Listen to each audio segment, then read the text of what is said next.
what it is, man. Detroit versus everybody, man. Detroit, we rep the hardest, man. We gain the hardest. You know what it is, man. Detroit, CJ, holla at your boy when we get home. Don't forget to check out our sponsor, The Health Blaze, at thehealthblaze.com. 100% all natural products from lotions, soaps, foot soaks, bath bombs, and much, much more. Use the promo code Goodfella1Boxing.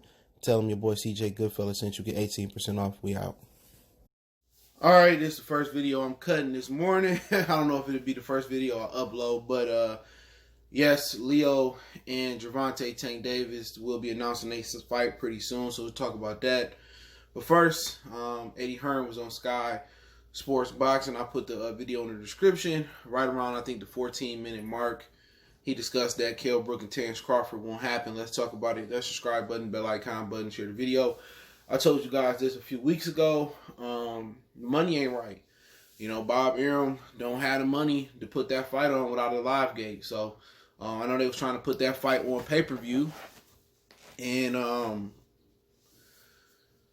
I just guess without the live gate, it just couldn't do. Kell Brook wasn't going to make nothing on pay-per-view. Kell Brook isn't a name.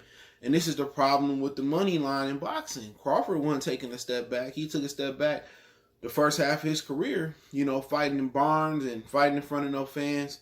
That's what he said. And, you know, Kell Brook is the challenger. Kell Brook called him out. You know, for Kell Brook, maybe it ain't worth going down and wait for that fight. Now, he made $2 million versus Mark DeLuca, and that was in pounds. So he made a good amount of money fighting nobody. So why would I fight, even though a world title was on the line, why would I fight a tough fight when I can go fight Liam Smith and make $2 million? Even though I feel that it's a more winnable fight, obviously, and you get to fight at the weight you're comfortable at, but there's no world championship on the line. It doesn't change the trajectory of your legacy. You just a guy that's known for going to get beat up by Triple G and getting beat up by Earl Spence. And some people feel you got lucky because you held versus Sean Porter. But just let you know, dude, a lot of these dudes ain't confident they can win. Because if you beat Terence Crawford and you go back up to 54, you the man. You know what I'm saying? You can get that money after you fight them, but guys don't think of that way. They feel like if I'm gonna take a tough fight, I gotta get as much money as I can because ain't no tomorrow. So I'm not knocking them. So, you know, Top Rank was gonna put that on pay-per-view, and it was a no-buy for me. Like I said, I ain't gonna never fake the funk with y'all. I ain't gonna say I'm gonna buy pay-per-view and I'm not. You know, it was a no-go for me. It didn't make sense. You know what I'm saying? And then, you know, they was negotiating with Ugis, and he was asking for a certain amount of money, and they was trying to get him to come down on the money. And my whole thing with Ugas is that when he fought Sean Porter, he made $300,000 for a title fight. Like I said, with Al Haymon's magical back-end money, he made $500,000. So how much could he be asking for to fight Terence Crawford? $1 million should be more than enough. $900,000, to be honest, should be more than enough. It can't go on pay-per-view. So, you know, Bob Arum, he's shown that, you know, he being frugal with the money, and I don't know if that's because he don't want to take a pay cut. I don't know if that's because, you know, Walt Disney isn't allowing him, ESPN isn't allowing him, but I'm not sure what the numbers are asking for. You know what I'm saying? If Kell Brook made 2 versus DeLuca, he probably won at least the 5 that Amir Khan got. You know what I'm saying? You can't guarantee that without fans. You know, Amir Khan got $5 million to fight Crawford. You know, people talk about shit about Bob Arum, but he got $5 million. He paid. You know what I'm saying? That's more than Errol Spence made on combined guaranteed pay-per-view money. But without the live gate, can't do it. You know what I'm saying? You simply just can't do it. To put it in perspective, they said Errol Spence made like $1.2 million in the Kell Brook fight. But then he also got some backhand money. But but looking at it, they should just shorten the card up. That's how I look at it. You know what I'm saying? Instead of having 6 or 7, 8 fights, just have 3 or 4 really, really good fights. You could pay the fighters more. You know what I'm saying? We don't need, you know, at the end of the day, you can have documentaries already run on these fighters to keep the you know, the viewerships in tune. You know, if you got quick knockouts or whatever, or you want to keep that 2-hour, 3-hour window, you know, you got to find some ways to have things between that. But right now, you know, Kell Brook, you know, I would give Kell Brook the benefit of the doubt because of the pandemic, honestly, but I can't because he did the same shit with Devin Alexander several times. He did the same thing with Sean Porter, dashed around Sean Porter several times.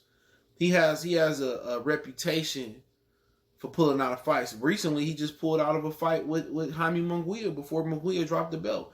Munguia was down to fight, you know, Kell Brook, you know, and the WBC, you know, low key gave him the mandatory status, Kell Brook, and Kell Brook pulled out of that fight. So nobody believe Kell Brook is like the greatest. He probably ain't got no kids to where he pull out, because he will pull out a fight quick. My leg, my ankle, it's always something. He's one of the most just beta male fighters I've seen. He has no confidence at all, unless it's to Amir Khan. His confidence, he danced around Devin Alexander 7,000 times. That's how Sean Porter got the fight. You know, the days of, oh, give me the fight, I'm going to beat his ass, I'm going to make more money. Think about it. If you fight for a world title, right, and, you're like, all right, man, I'll take whatever y'all give me. You win, then you call the shots next time. But a lot of dudes ain't confident they going to win. So we'll see what the PBC person's looking like as well. I'm going to talk about another PBC fighter in another video. But, for Kell Brook, I ain't knocking him. Every man got their breaking point. Every man got their negotiation period or point or mark where what they want to make. But, Crawford might have to move up and fight to share. That's what it's looking like. I heard Ugas wanted to go the regular route, but I don't know who this dude is. Batuva? I don't know this dude's name. He's I think he might be with Top Rank. They try to order that fight, and maybe like that fight more. Not sure. So, hey, Mikey, I'm not sure what Mikey gonna do. I'm hearing he posed to fight Pacquiao, so I don't know. Ugas was asking for a certain amount of money too, and Bob Arum was trying to get him to come down in the money. They didn't really want the Ugas fight because they can't put that on pay-per-view. That's what I'm guessing. They wanted to try to make the Kell Brook fight. So I heard Ugas, it was his fight to lose. And he may not take the fight. He might go for the regular WBA, but it's the same dude that's on whoever on his Twitter account talking shit about, being ducked. And boxing is just, you got to see it under for what it is. If the fans can see who really ducking, any nigga that's loud in boxing, bro, they probably ducking. The ones that's quiet, the ones that's moving the way they need to move, those are the ones that's taking them how they come, taking the fights most of the time. But yeah, Leo Santa Cruz and Gervonta Tank Davis should be announced really soon. Tank said he going to camp. He's starting camp soon, so he must have got out the hospital. It must have been for like dehydration or something of that nature, or he just was trolling. So I'm gonna go ahead and say that Leo and Tank gonna be the first pay-per-view for PBC back. That's the way it was supposed to be. Then there was something about Earl Spence and Danny Garcia was supposed to be, but that fight ain't gonna take place to what? November, maybe December, October. Earl Spence said he had to get additional posts put in his mouth, so in September he can't spar until after that post get put in his mouth. So you're probably looking at November at the earliest, October maybe at the earliest around Halloween time. So Leo and Gervonta is gonna kick it off. I probably figure that's gonna be on Showtime. I told you guys yesterday that was it Carlos Pena is gonna be fighting Raymart Galabalo, another Filipino fighter. I heard that may be on Showtime. So PBC could be coming back on Showtime July 18th. Don't count Fox out. Not sure where they're going to do these fights. I know Eddie Hearn said in November they expect to have fans in attendance at fights. He said that in a Sky interview also. The NFL teams are also letting fans know that they are working on having fans at their football games this season. And they're working with the cities and the CDC to have fans. So you will have fans in the stands, even if they, these numbers are rising. It's just too much money to be lost in the economy. So you will have fans in the stands. I know that Leo and Tank, they wanted to do that at, in the LA Staples Center. And that was Leo that wanted to do it in Southern California. He been calling all the shots. He picked Tank. He picked the weight. He's supposed to be picking the venue, unless they do it at a studio or something now. So right now they expecting to have fans in the stands. And you got to just remember, when they get colder, everywhere, those numbers probably going to shoot through the fucking roof, because germs are, they are more contagious in the cold. So, but with Leo and Tank, I guess, I don't know if they do it early enough where Tank could turn around and fight Ryan Garcia in December like Ryan is claiming. So for that to happen, Leo and Tank will have to, let's say we got July, September will probably be the date for them. So could he turn around in a month or two and fight Gervonta? To fight Ryan, I really don't envision it. Unless they fight like in August. And, Tank ain't never been diligent. So he get a big win over Leo, a nice size purse. I heard that's going to be on pay-per-view, which it ain't no way in hell I'm buying it. they give me a free voucher, I wouldn't buy that shit or use it.